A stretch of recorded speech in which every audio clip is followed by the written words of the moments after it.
మధ్యలో మూత ఇవాళ మరి మూత ఎవరికి ఎవరి జాతకం ఎట్లా ఉంది ఏంది ఏం కథ సిఐడి విచారణకు శ్రీముఖి నిధి అగర్వాల్ ఇగో వీళ్ళ సకదానం చూస్తుర్రా వీళ్ళ సకదానం జర కెమెరా మంచిగా పెట్టరా పిల్లగా ఏమన్నా కానీ వస్తే బదనామన్నా ఇక బదనామన్నా ఇదాం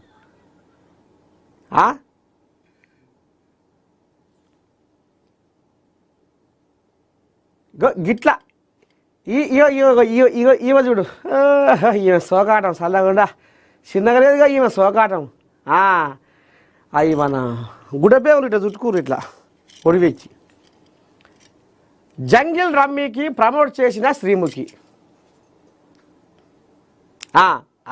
వాళ్ళు ఎక్కడన్నా పోని జనాలు ఇట్లా కలిసిపోని వీళ్ళు మాత్రం వీళ్ళ పర్సులు నిండాలి సంచులు నిండాలి ఆ సందేశం చెడుకు పోతుందా మంచికి పోతుందా నలుగురికి అకెరకు వస్తుందా లేకపోతే నలుగురిని ముంచుతుందా అది ఏదన్నా కానీ అది నలుగురిని ముంచని అది ఏమన్నా కానీ ఒక ఇటువంటి రాయరంకు ఏషాలతోటి అర్ధనగ్న బొమ్మలతోటి గౌరవ మర్యాదలు గంగల కలిపి సంస్కృతిని పాడు చేసుడే కాకుండా ఇంకా జనాలను కూడా నిలబెట్టిస్తున్నారు జంగిల్ రమ్మీకి ప్రమోట్ చేసిన శ్రీముఖి అందుకనే సిఐడి విచారణకు శ్రీముఖి నిధి అగర్వాల్ ఇలా పాపం పంజది పాకానికి వచ్చి పాపం పంజది అందుకనే ఇక వీళ్ళు ఇప్పుడు కథ సిఐడి దాకా పోయింది ఇక పని పాడువాడ జనాల ముంచే పని ఇలా పని అగా ఎట్లా చూస్తారు చూడు మామలు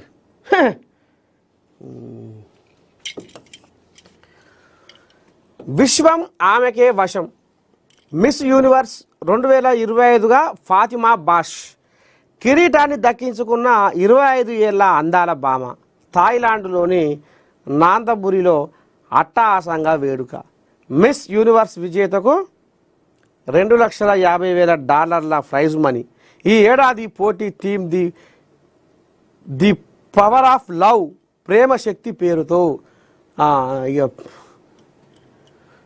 ఏం పేరు ఆమె పేరు ఫాతిమా బాష్ విశ్వం ఆమెకే వశం మెక్సికో పిల్ల సరే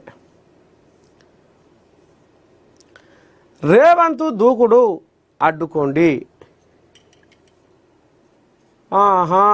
జగన్ కోరియాగా నిన్నమన్న పట్నంలో గాలిచ్చి గబ్బు లేపింది ఇప్పుడు ఏమో అనుకొస్తుందిగా శ్రీ చంద్రబాబు నాయుడు గారు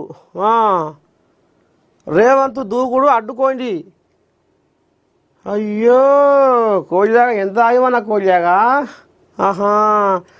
ఇక పోతిరెడ్డి పాడకు పొక్క వేసి నీళ్ళని గుంజుకపోయిన కోలియాగా చంద్రబాబుకు ఏపీ మాజీ సీఎం జగన్ లేక తెలుగు రాజకీయాల్లో సంచలనం హైదరాబాదు వచ్చి వెళ్ళిన మరుసటి రోజే నిన్న వచ్చాక పట్నంలా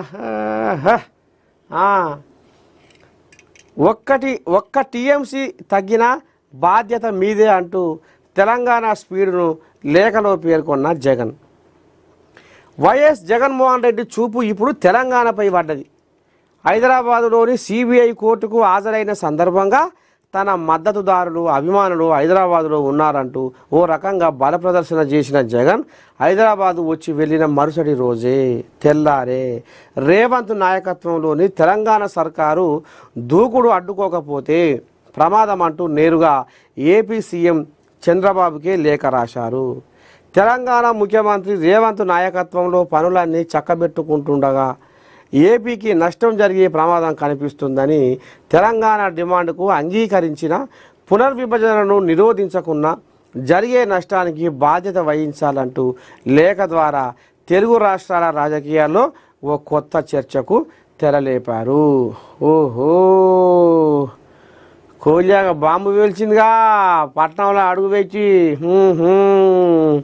ఈయన ఎగురుతుండు ఆ ఎగురును నువ్వు అడ్డుకోవాలి అని ఇక కోలియాగా జగన్ కోలియాగా ఉత్తరం రాసిందట నారాచంద్రయ్యకు. ఇంటూ నావే ఓ నారాచంద్రయ్య ఇగో గది కథ. కేటీఆర్ అసత్యాలు చెప్పడం మానండి, అడ్డగోలు జీవోలు చెల్లింపులు మా హయాంలో లేవు, పెట్టుబడులు రాకూడదు, జరగకూడదు. ఇదే నీ ఆలోచన, ఆధారాలు ఉంటే చెప్పండి, చర్యలు తీసుకుంటాం. మాజీ మంత్రి కేటీఆర్కు మంత్రి శ్రీధర్ బాబు కౌంటర్. 10 ఏళ్ళు మంత్రిగా పనిచేసిన కేటీఆర్ రాష్ట్ర ప్రజలకు అసత్యాలు చెబుతున్నారని రాష్ట్ర మంత్రి శ్రీధర్ బాబు తీవ్రంగా విమర్శించారు. గత ప్రభుత్వం మాదిరిగా తమ ప్రభుత్వం అడ్డగోలుగా జీవోలు చెల్లింపులు చేయడం లేదని, వారి హయాంలో ఏం చేసినా దాని వెనుక ఏదో మతలబు ఉండేదని ఆరోపించారు. సరే, ఈయన కథ ఇట్లా ఉంది. పదవులు అడుక్కుంటే రావు, పోరాడి గుంజుకుంటేనే వస్తాయి. హక్కుల సాధనకు పోరాటం తప్పదు. మత్స్యకారులు రాబోయే కాలంలో ఐక్యంగా ఉండాలి. MP Etela Rajender hot comments. Telugu జాతిలో సాహసం, ధైర్యం ఉన్నప్పటికీ వెనుకబడ్డామనే ఆవేదన ఉందని ఎంపీ ఈటెల రాజేందర్ పేర్కొన్నారు. ప్రపంచ మత్స్యకారుల దినోత్సవం సందర్భంగా నాగర్ కర్నూలు జిల్లాలో జరిగిన ఉత్సవాలలో ఎంపీ పాల్గొన్నారు. ముఖ్యంగా మరి ప్రపంచ మత్స్యకారుల దినోత్సవం ఇక నిన్న అంతటా అక్కడక్కడ ఓరలిసుడు పని పెట్టుకురు. ముఖ్యంగా ఇది గంగపుత్ర, ఈ వృత్తి గంగపుత్రుడిది. అయితే రాను రాను రాను రాను సరే జీవనాధారం కోసం కొంతమంది చేసుకున్న ఈ వృత్తి మాత్రం పక్కా గంగపుత్రుడిది. అయితే ఈ గంగపుత్రులు ఇక ఇప్పుడు వాళ్ళకు మోటైపోతుంది వృత్తి. ఎట్లా? పల్లెటూళ్ళలో